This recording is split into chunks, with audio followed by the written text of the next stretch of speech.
Hello everyone welcome back to my channel अमर knowledge को आपण मानकु अनेक अनेक स्वागत। आज मु गोटे नुआ वीडियो नहीं पळे आसी जोटा कि रेशन कार्ड रे मेंबर ऐड करबाटा। रेशन कार्ड रे जो नुआ नुआ मेंबर हेई गलेनी तो 5 वर्ष ऊपर छुआ माने हेई गलेनी तांको जति आधार कार्ड क्लियर अछि त आपण माने जल्दी जाई कि एई पोर्टल रे निज मोबाइल रे घरे बसी कि अप्लाई करि परिबे मेंबर ऐड करि परिबे रेशन कार्ड रे। तो चलंतु वीडियो शुरू करबा। एबे मु फास्ट गूगल को पळे आसी गूगल रे सर्च कर देबी food Odisha food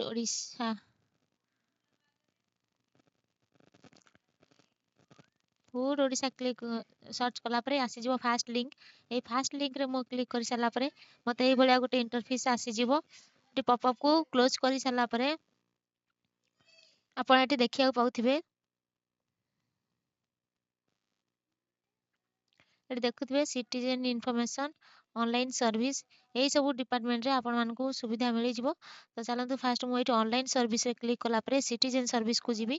citizen service रे एठी देखिदेबे एनएफएसए एसएफएसए। एनएफएसए होची से मानकर जो माने 2020 पूर्वरु रेशन कार्ड करथिबे आ एसएफएसए जोटा 2020 परे तांकर रेशन कार्ड हेतिबो। तो एठी मेंबर ऐड करियार अछि ऑप्शन। प्रथम ऑप्शन होची apply new card addition of member delete of member. तो आमको तो ऐड करियार अछि छुआंक ना को माने रेशन कार्ड रे मेंबर ऐड करियार अछि सेति पय आमे एडिशन ऑफ मेंबर ऊपर क्लिक करबा। ए सब काम निज मोबाइल रे घरे बसी करि परिबे। करि साला परे वेरीफाई करी कि जाई ब्लॉक को जिबे। तर तर हे कि ब्लॉक को जिबेनी अथवा नाले सेठी गाड़ी सुनिबे तो सेति पय घरे ही करी कि जिबे। तो एठी गोटे इंटरफेस पळे आसला update family member details ration card number मागुची। एठी रेशन कार्ड नंबर टी को प्रथमे क्लिक कर देबे। तो मु प्रथमे जहार करिस तांग नंबर टी क्लिक कर दिए। रेशन कार्ड नंबर टी देला परे आपण एठी गेट डिटेल्स ऊपर क्लिक करिवे। गेट डिटेल्स ऊपर एठी आपन को ओटीपी टी मागिबो।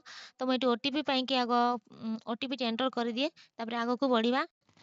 एठी भी मु ओटीपी वेरीफाई कला परे गेट डिटेल्स पाखरे क्लिक करिकि गेट ओटीपी ଉପରେ क्लिक करिकि सब आसीगला मोर देखो तांको घरर डिटेल्स टा। एठी दी जण जेहेतु ऐड अछंती एई रेशन कार्ड रे सेति तांको दी जण को स्किप करिकि तळे जो बॉक्स दे जाईची आउ छुआ माने ऐड करियार अछि तो एठी क्लिक करिवे। क्लिक कला परे तांको ना इंग्लिश रे लिखिबे तापर इंग्लिश परे ओडिया हे जिवो। तो चलंत ଏବେ ट्राई करबा तापर आगो को बढ़ी देखेबी। डिटेल्स ऐड करबा पूर्वरु म आपन को एठी बुझे दउची। प्रथमे एठी ना लिखिबे तापर एठी लिखिबे आपण जेंडर लिखिदेबे मेल की फीमेल लिखिबे तांकर डेट ऑफ बर्थ एठी ऐड करिवे। डेट ऑफ बर्थ परे एठी ऐड करिवे मेंबर सहित माने हेड को सहित ए छुआर रिलेशन कोन एठी ऐड करिवे। तापर एठी तार जदी से जदी 18 वर्ष ऊपर होइते ताले तांकर एठी वोटर आईडी थिले तांको वोटर नंबर को एंट्री करिवे। तापर एठी तांको आधार कार्ड को देबे। आधार कार्ड परे एठी बापा को ना से आधार कार्ड रे छुआर बापा ना जहा थिबो एठी देबे। तापरे एठी स्पाउस नेम जे जदी बाहा ही साथिबो से तांको ना ऐड करि परिबे। तो एठी एला स्किप करिया जेहेतु से छोटो छुआ 18 वर्ष भितरे ही ता सेति पे रेशन कार्ड रे आउ वोटर आईडी किंबा स्पाउस नंबर नाटा जरूरी नुह सेति पे ताको स्किप करिवे। तो एतिकी ही क्लिक करले साला परे तापरे सेकंड पेज को जिवे जनकर ऐड करला परे आउ जन को ऐड करिवे। शेष रे एठी अपडेट फीचर रे क्लिक करिकि आगो को बढ़िबे। तो मु एटा प्रथमे ऐड करि दउची आपण माने भी एई भली करिवे जेहेतु मोबाइल रे करछि टिके प्रॉब्लम होतबो ये रे माने पेज स्लाइड कला बेल को प्रॉब्लम होतो। तो सेति पे एडजस्ट करबा सेति पे मते क्षमा भी करिवे। मु जेहेतु एटा माने अनकट वीडियो बनौची तो सेति पे एठरे मो कथा लागले भी मु एडिट करि परबिनी। तो चलंतु वीडियो देखिबे। आ जदी वीडियो टिके भल लागुची एबर्जन जदी देखि सालणी सेमानकु एतिक अनुरोध करबी दया करी लाइक शेयर सब्सक्राइब करबा को जमार भी भूलिबेनी। एटा मोर छोटिया चैनल आ प्रथम करी स्टार्ट करछि। तो आशा करछि आपण जिबा पूर्वरु देखिया भितरे सब्सक्राइब टे करि देबे। तो चलंतु प्रथमे मु मोर डिटेल्स टी फिल करि दिए तापर आपण मन सहित कथा हेबी। त चलंतु जल्दी जल्दी शुरू करिया।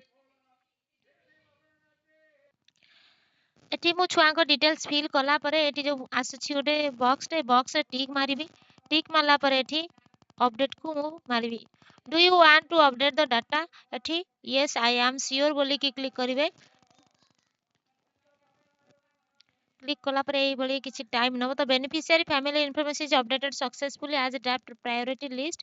You can view your new family members after approve by concern office. तो एठी मोर दीटा छुआंकर डिटेल्स फिल हे गला।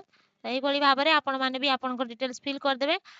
तो केमिति लागला वीडियो ए पर्यंत आपण मानको आशा करछि भलो लागिथिबो। तो जो मानको भल लागिला लाइक शेयर सब्सक्राइब करा को मु दिथर कहलेनी भूलिबेनी। लाइक करो शेयर करो न करो किंतु सब्सक्राइब टे करि देबो जहा द्वारा मते टिके मोटिवेशन मिलबा वीडियो नुआ नुआ आनिया पय आपण मानक पय। ତ ଏହିପରି ଭାବରେ ନିଜ ଘରେ ନିଜେ ମୋବାଇଲରେ ଆପ୍ଲାଏ କରିପାରିବେ। ବ୍ଲକ୍ ଯିବାକୁ ପଡ଼ିବନି, ଯିବାକୁ ପଡ଼ିବ କିନ୍ତୁ ଆପ୍ଲାଏ କଲା ପରେ ଯେଉଁ ଆପ୍ଲିକେସନ୍ ରେଫରେନ୍ସ ଫର୍ମଟି ମିଳିବ ସେ ଫର୍ମକୁ ନେଇକି ଆପଣ ଯାଇକି ପ୍ରଥମେ ନିଜର ଡିଲରଙ୍କ ପାଖେ KYC କରିବେ, ତାପରେ ଯାଇକିରି ବ୍ଲକକୁ ନେଇକି ଯିବେ, ତାପରେ ଯାଇକି ଆପଣଙ୍କ ଡିଟେଲ୍ସ ସେଠି ପୁରା ଏଣ୍ଟ୍ରି ହେଇଯାଇଥିବ। ଆପଣ ଆରାମରେ ଚାଉଳ ଯାହା ମିଳିବା କଥା ରେସନରୁ ସବୁ ମିଳିଯିବ। ତ କେମିତି ଲାଗିଲା ଭିଡ଼ିଓ? ରହିଲି, ନମସ୍କାର। ଆଶା କରୁଛି ଭଲରେ ଥିବେ। ଜୟ ଜଗନ୍ନାଥ।